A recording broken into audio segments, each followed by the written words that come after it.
Hey everyone, Shawn Clement here from the Richmond Hill Golf Learning Center, headquarters for Wisdom in Golf. And today we have a very important video for you. I've been meaning to do this for a while and it kind of got put on the back burner. I apologize for this not being a Nike shoe, but you guys are going to get an amazing idea as to why you always want to practice in your golf shoes no matter what, okay? It's either the golf shoes or the bare feet, and we're going to be doing that in the next episode, so stay tuned on that one. So you've got jogging shoe. Now, if we look at the center of gravity of the human body, the center of gravity of the human body is the centermost point in your body where you have equal weight up and down, front to back, side to side. And in order for me to walk properly this way, I'm not going to reach forward with my foot and try to pull myself. What I'm going to do is I'm going to let the center of gravity roll forward and catch myself. This is the purpose of this shoe. It's a walking and running shoe. So you notice how it's very high in the heel, and then it slopes down lower to the toe, and then it's rounded off at the front. And these are also they're much more flexible shoes. So very comfortable for walking and running, very shock absorbing, but really nasty for golf. And I'll explain to you in a second after when I go ahead and hit some shots, okay? So also the traction on the bottom, you'll notice lateral stability. It's really built for forward to, from back to forward stability and for traction going forward. But when you're playing golf, that's not what we want. We want a lot of lateral stability and lateral torque and tension. So if we look at the golf shoe, so number one, this may look higher in the heel, lower in the toe. So I took the sole out just to show you, and you notice that goes pretty darn deep down there. So a really good golf shoe like this is going to keep your feet very flat to the ground, okay? So when I stand up nice and tall, my center of gravity feels like it wants to stay put. It's not high in the heel, low in the toe, and then which is going to roll me forward. So Matt, you can go ahead and zero in on my feet now. Perfect. So when I'm standing up, you'll notice my center of gravity goes through the center, the head, shoulders, hips, knees, and ankles. Everything right now is very relaxed. If I fall back a little bit, whoop, now I feel like I got tension here. If I fall forward a little bit, whoop, now my lower back's starting to tense up, my calves, my toes are reaching into the ground. So now I'm reacting to that out of balance condition. So if I've got high heels, low toes, it constantly tries to move my center of gravity forward.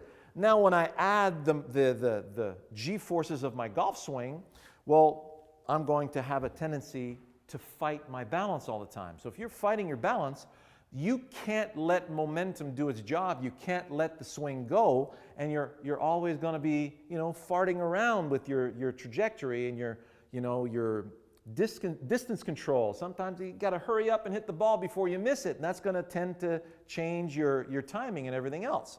So never use your jogging shoes or running shoes when you go practice. Even on mats like this, you need a spike system. And you notice if I get to a little more of a close-up here, so you notice these triangular spikes right here, when they sink into the mat, well, then my foot locks into the mat, and now I can use the ground to remove myself out of the way. So let's look at a few golf swings here. Let me get my glove for a second.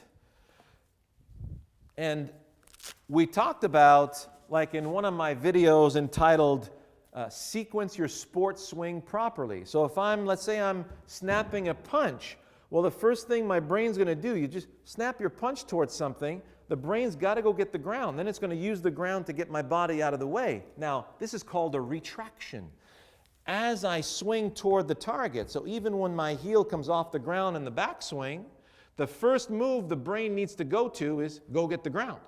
Now it has the ground with the spikes and a flat sole to remove my body out of the way so I can have access to my target with ease and security, okay?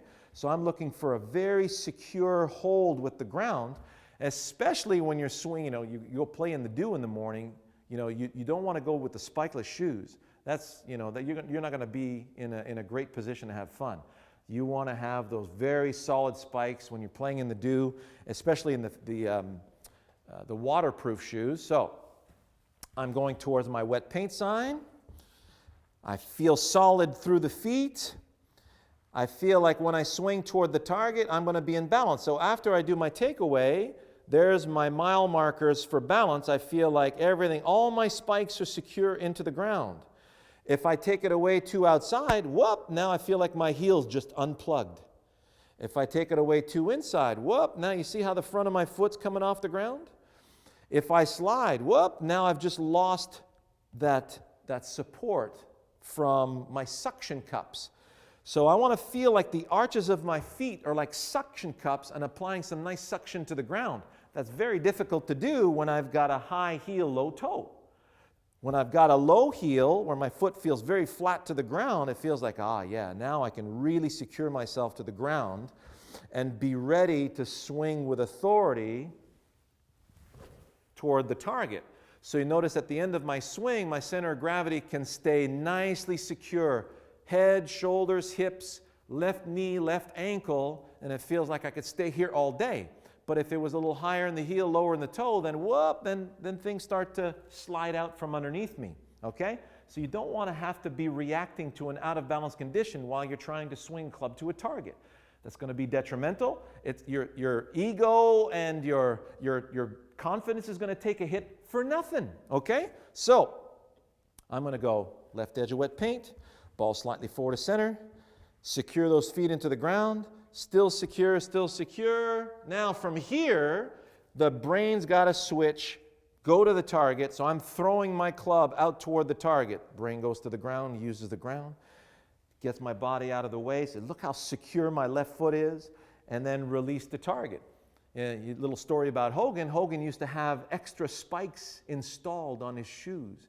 And you watch his lead foot, watch some footage of Hogan. That lead foot was like on a shelf. It was so secure to the ground. He probably had the best and most stable lead foot in the business, okay? So, got my balance, swing to target. Left edge of wet paint, got it. So look at how beautifully stable my feet are staying while I'm performing this shot. In balance, swing to target. Look at that. So, hope you enjoyed that tidbit. Very important to have the proper footwear so you get the most out of your practice sessions. And, you know, the best way to go about it is, you know, slip your foot into the shoe, lace it up, get, you know, at your golf shop, get on a carpet, do a few swings, and you'll actually feel the spikes on that carpet, and you'll feel how your feet are staying nice and secure in that shoe. Do a couple of swings when you try out those shoes, okay? We'll see you in the next one.